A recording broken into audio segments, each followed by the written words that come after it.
It's Friday at 1:30 and you're here. Thanks for showing up. I so appreciate you showing up for my lives on Friday. And I have something in store for you today. Today we are talking about peer pressure. This is a huge issue for many, many parents, and it's something that comes up all of the time with teens. We are always looking to avoid peer pressure and teach our children and our teens to stand against peer pressure. What do you think when I say the words peer pressure? What does it bring to mind? A group of teens trying to make someone do drugs or, go places they ought not to go. Well, really, peer pressure has gotten quite a bad rap. So today I want to talk all about peer pressure and how we can use it to our own advantage.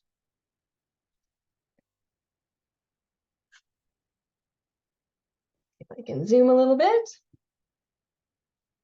Excellent. So let's get started. I'm going to talk a little bit.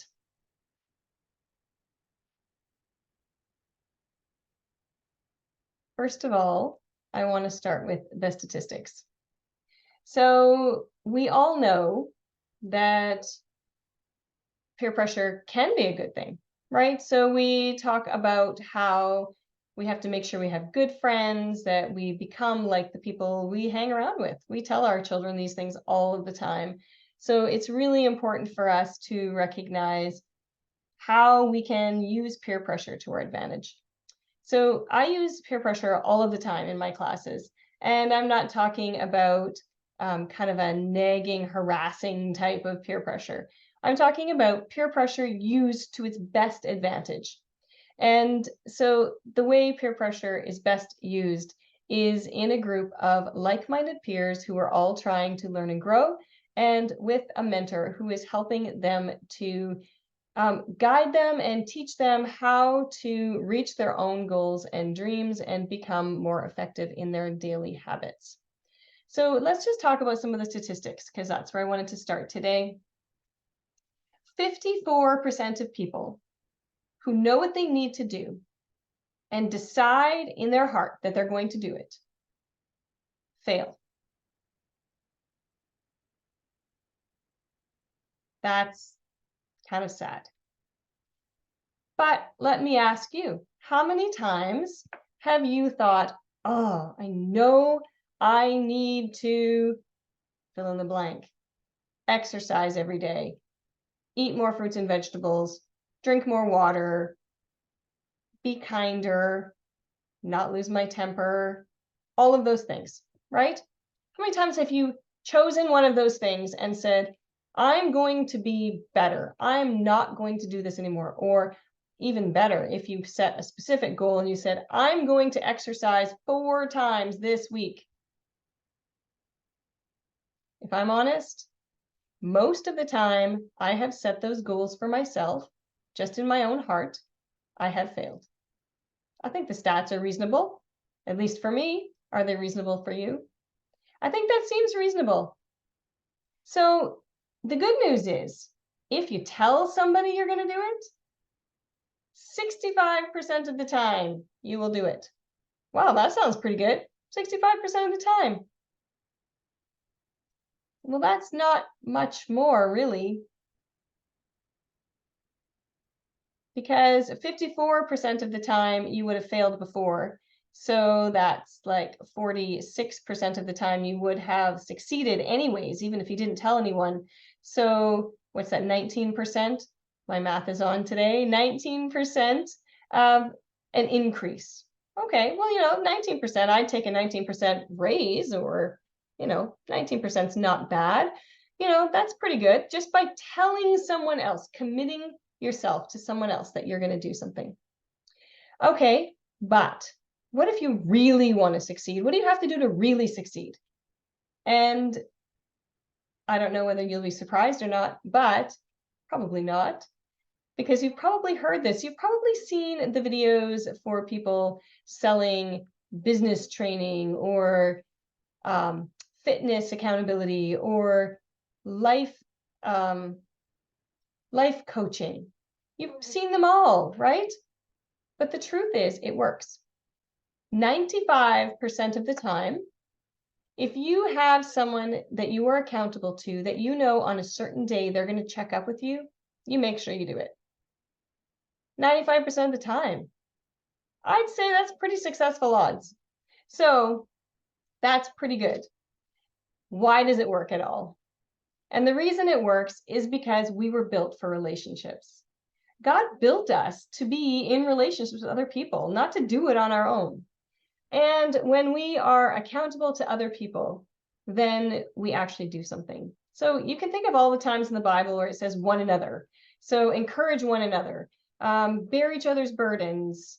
All of those verses, this was God's plan from the very beginning, that we would be a body, a family for each other, that would hold each other accountable, that would support each other, that would help us, to spur us on towards good works, to do what is good, the good things and the things that are good. So it's really important that we, as believers, are willing to be part of that kind of a relationship. There are examples in the Bible where it says that, the older women are supposed to mentor the younger women. Where do we see that happening? But man, have we ever seen secular culture grasp this? The honest truth is God's ways work no matter who's using them. So let's use it. Let's use God's ways and let them help us. Let them help us towards our God dreams, the dreams that God's put in our lives. And now we're back to dreams, and dreams are something that I always come back to, but we're going to get to that pretty soon. How do we do this anyways? How do we do this with our kids? How do we be in that position where we're mentoring them, that we're holding them accountable? Okay, I've been this parent. No, have you done this? Why didn't you do that? Their dishes don't go on the counter. Did you do this yet? You know that's due. Don't forget to. How do you feel when you do that? I feel pretty lousy. It makes me angry. It makes me irritable. It makes me frustrated. And how do our kids feel? Angry, irritable, and frustrated. They don't want to be nagged. We don't want to nag.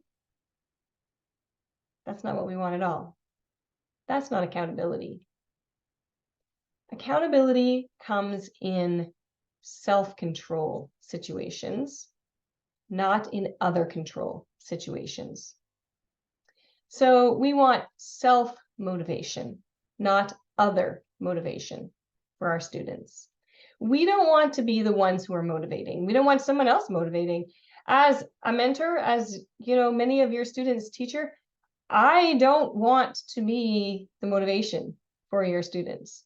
I want to help them, mentor them, come alongside them and help them find their own motivations for the things that they're doing. And how do we do that?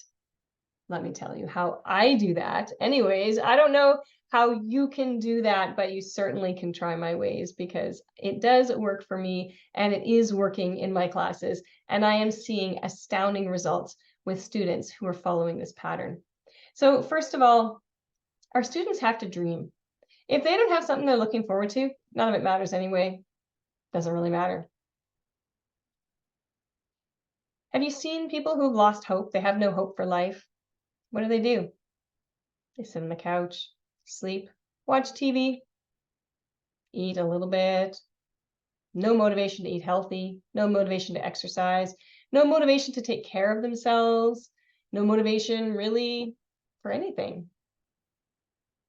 Why should our kids be any different if they have no dreams, no goals? And we are seeing generations, the last couple generations, that are really living, for the most part, from day to day, from dopamine hit to dopamine hit on social media, on Instagram, in relationships, with drugs, They're just looking for the next thing that's going to make them happy. So they've set up this system of little tiny dopamine hits, little tiny neurological rewards. And what they're really looking for is something that they don't even know. And if they can set themselves up in a system where they have natural rewards coming all of the time, that is how they're going to succeed. It's also going to be how they're going to feel that they have purpose. And so we want our students to dream. So I ask questions like, what do you think it'll be like in 10 years? And I get a blank stare. Because do you remember being in high school? Do you remember being in grade 6? Man, 20-year-olds were old when you were in grade 6. When you're in high school, you think you will never, ever get to the end of the school year. And you think that those 8 weeks of summer last forever. 8 weeks. Goodness. The summer now is so short. As an adult, I look at it and I think, oh, it's gone before it's over. It's crazy. But as young people, they can't even imagine 10 years from now. So we have to ask them a little bit different questions. Who do you admire? Why do you admire them? What do they have in life that you would like to have? What is it you would like to have in life? When you're an adult, when you're like 25, 35, 45, what is it that you would look at to know whether or not you're being successful? How do you know that you're a success? What is success? What is success to you? What goals do you have? What dreams? And they might not have goals and dreams, but they probably know what success looks like. And if they don't know what success looks like, I guarantee you they know what failure looks like. They'll be able to define failure. Absolutely. And then you might be able to ask them, okay, that person that you admire, what is it in their life that got them where they are? Do you have that in your life? How could you move towards that? So, but now we have this thing, we have this dream out here, and then we have this present over here, and there's no connection. They don't know how to get from like where they are to where they want to go. And so we have to connect that. And we connect that by saying, okay, those skills that that person that you respect have, how do you think they got them? How did they get there? Maybe we could talk to them. Maybe we could see how they got there. Maybe they have some advice for how to get there. Maybe your student kind of knows already. Maybe you know this person very well. So ask those questions, make those connections, talk about, well, what would you need then? So maybe you're going to need post-secondary, maybe you're not. But the most important thing is not to close doors, because man, it seems a long ways away. Do you know all the things that are going to happen in between? Look how much you've changed in the last 3 years. Imagine that much change again. Maybe you'll have a different plan for your future. We have to make sure we keep all the doors open. So, but if we can make connections and we can say, so that means it's really important to graduate from high school, to finish the courses up to the end of grade 12, to do them with excellence so that we can get into post-secondary and excel at post-secondary, not just get in, but to excel at it. What do we need to do that? We need to increase our reading comprehension. We need to be able to write. We need to be able to do math. Maybe we need physics. Maybe we need chemistry. All of those things, right? Make sure that they see the connections between their future and their present. And then we make a plan. So we look at those connections and we say, okay, well, we want to make sure that you have everything you need in high school. But what's that mean?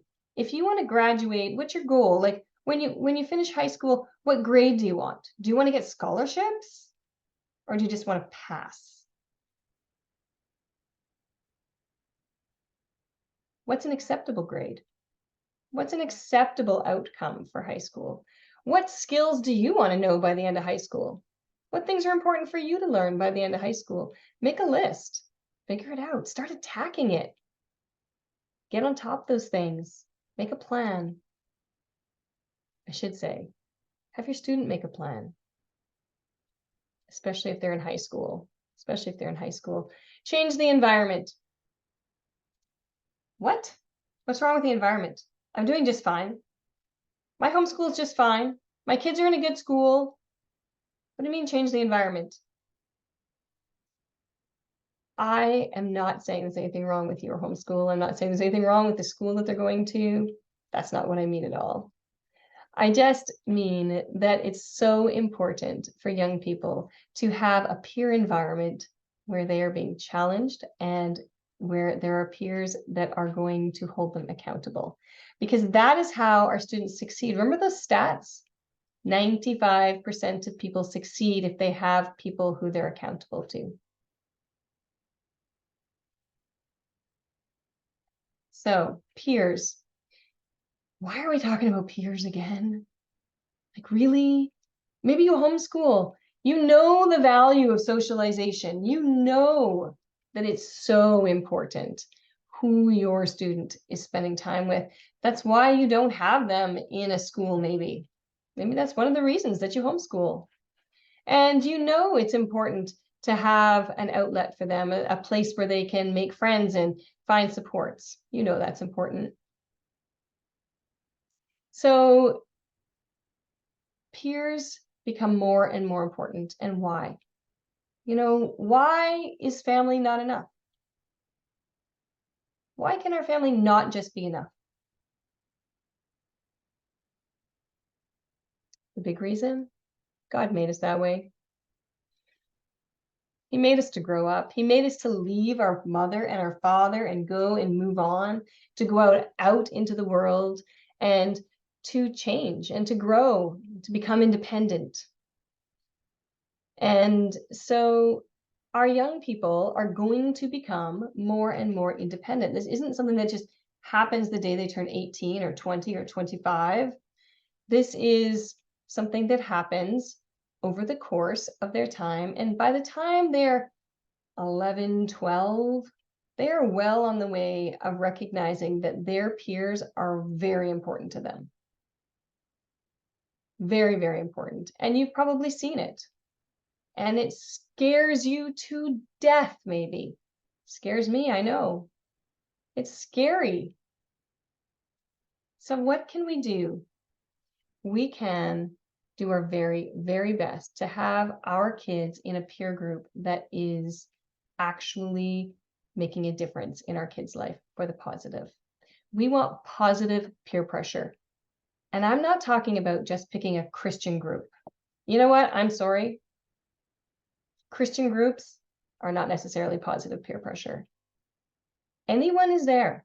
I'm talking about the close group that your young person hangs together with, the ones that are talking, spending time together, that they're sharing their secrets with.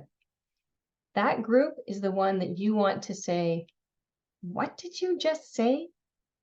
Are you kidding me? Why would you talk like that? Why would you say that?" We want our kids' peers to be the ones to say, "Yeah, you know, I agree. This movie's really not for us." Or the one to say, "I thought you were going to work out every day this week. Maybe we should work out together. Do you want to work out, buddy?" Those are the kind of peers we want for our kids. And you know what? I am a parent. I know it's hard. Our kids don't want us to set up their peer groups for them. Oh, goodness. No, please do not set up a play date for your teenager. If you are still setting up play dates for your teenager, they need to be more independent. My kids, they were like 8 years old. "No more. Don't you set up any play dates for me." And I was like, "What?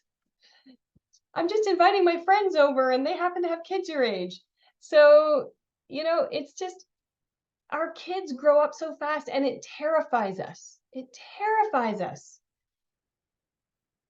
But we need to let them grow. We need to let them slowly and under supervision have input and control in their lives. So they see that they have some agency. They see they have some control. They're going to take control one way or the other. but it's not rebellion on their part to want to have more control in their life. There is a point at which it is rebellion. I'm not saying that it's not. I'm just saying that it is a normal behavior for young people to want to have more and more independence in their decisions, because that's the way God made us. He didn't make us to be part of our nuclear family forever. We are raising adults who are ready and prepared to go out to become their own nuclear family, and they can't do that if we do everything for them. We have to trust them. It's terrifying. I know it's terrifying, but you can do this. Keep the conversations open. I'm not saying to close. Keep talking, keep being involved in your kids' lives, keep going to their sports games, keep sending them like videos of like some influencer who said something crazy and say, what do you think about this? Even though you have your own opinion, find out what theirs is. Find out what they think. Ask them questions. Ask them hard questions. So they have to think. We want our young people to think. So, and why a mentor? I guess that's sandwiched in there. A mentor is someone who can actually take a peer group or take your student one-on-one, either way, and teach them and guide them. Give them advice, show them a way, ask them the hard questions. Ask them, so once you get to university, what do you think is going to happen? What do you think is going to happen when you get to college if your reading level is not high enough? What do you think is going to happen if you, become an adult and you don't know how to stand on your own 2 feet, to persuade, to be able to fight for your own benefit? What's going to happen to this world if we don't stand up and make a stand? What can we do? We are not helpless. And so often our young people, and even as adults, we feel helpless. And I'm here to say we're not helpless. We can make a difference, and we can change, and we can grow. And maybe as a parent, you're listening today and you're thinking, I don't have a peer group like that. I don't have a mentor. I don't have anyone speaking into my life. I want to say, go find one. Find somebody. Find someone you respect and ask them to mentor you, to disciple you, to take you on, to be part of your journey. It is so important, and none of us can do this alone. It's not just us against the world, and it's not our kids against the world. And we want to do everything in our power so that as parents we have support, and as our students have support, and so that we can all learn and grow together. Maybe you haven't learned how to set your own goals and build your own dreams and make a plan. And this is the perfect opportunity to say to your young person, hey, you know what? This is my story. I want it to be different for you. So I'm working to change. I'm working to change this thing in my life. And so I'm working, and I'm going to set some goals, and I'm going to try to work hard at it. Even bring your young person on and say, hey, can you be my accountability partner? I need someone to help me out here. Man, they are going to love nagging you. You're going to have to mentor them then. And you're going to have to say, now being an accountability partner doesn't mean nagging. It means helping me. It means celebrating with me. It means helping me come to a new solution when this solution fails, because it's going to fail. There are going to be days we're going to fail. Your student's going to fail. You're going to fail. We all fail. And we have to be able to look at that failure and say, what did I learn about myself? How can I change tomorrow? And how can I change my plan so it's more specific so that I can succeed? So I want to offer you something today. I have a new guide. It is 12 weeks to writing confidence. And I know that seems a little bit weird juxtaposed with the peer pressure, but it's absolutely not, because this is how I do it. I have a program called Level Up Essays, or Level Up Paragraphs. And I guarantee you that in 12 weeks, your student will walk away with new writing confidence and with increased self-motivation. I promise you, it's possible. And you can do this too. This is not just something that I magically can do. I have no fairy dust, no magic pill. It is stinking hard work. That is what does it. The difference is my students, they commit to 12 weeks, 3 months, to work through this program, to learn how to dream, set goals, have daily habits, work through those daily habits and the daily and weekly wins and failures, to learn how to create this environment in their life where they know how to deal with failure and they know how to set goals and they realize that they can succeed. And writing is the best place to learn that, because writing is one large job with a whole bunch of small individual tasks that most students hate. So that's something that is really going to help them in their journey to self-motivation, because I connect it right to their future and to their success, because language arts is so easy to connect to their life success, because language arts is life success. If you are a persuasive person, if you can speak and you can write and you can think logically and critically, you can make a difference, you can change the world, and you will succeed in life. Guaranteed. Like, those are the skills that mark successful people. So that is what I do in my program, but you can do this too. So this guide is how you can do it in your family. At the end of the guide is an invitation where, if it's feeling overwhelming, or maybe you just have more questions, I'm offering you a free Zoom call, a free student assessment, so that I will assess your students' writing and reading level, just a very quick cursory look at it to see how they're doing, to talk to you about how they're doing, the things that they need to work on, the gaps that they might have. And then if you have any questions about how you can implement this in your home and in your life, I'd be more than happy to answer those questions. If you have more questions about my program, I'll of course share it. But I am not a high pressure salesperson. That's not me. I'm all about relationships. Relationships are what makes this program work. Relationships are why my students succeed. It is a relationship between them and their classmates. It's a relationship between them and me. And it's the relationship between the three of us, the student and the mentor and the parent. That's what makes it work. But you can set that up in your own home. And I have put that in the guide here. So please do go and download it. Feel free to click the link at the end and book a call with me. No high pressure sales tactics, because that's just not me. I think it's unethical. And most of all, I'm here to help you help your student, because when you help your student to succeed in life using these skills, you are helping fulfill my dream. My dream is to change the world. My dream is to have my students go out and make a difference in this world. And if I can do that by teaching you how to do it, then my goal is going to come true. So thank you so much for listening today. And I hope that you will have a wonderful day and that you will download this book. And I cannot wait to get to know you, and I'll hear from you soon. Talk to you later.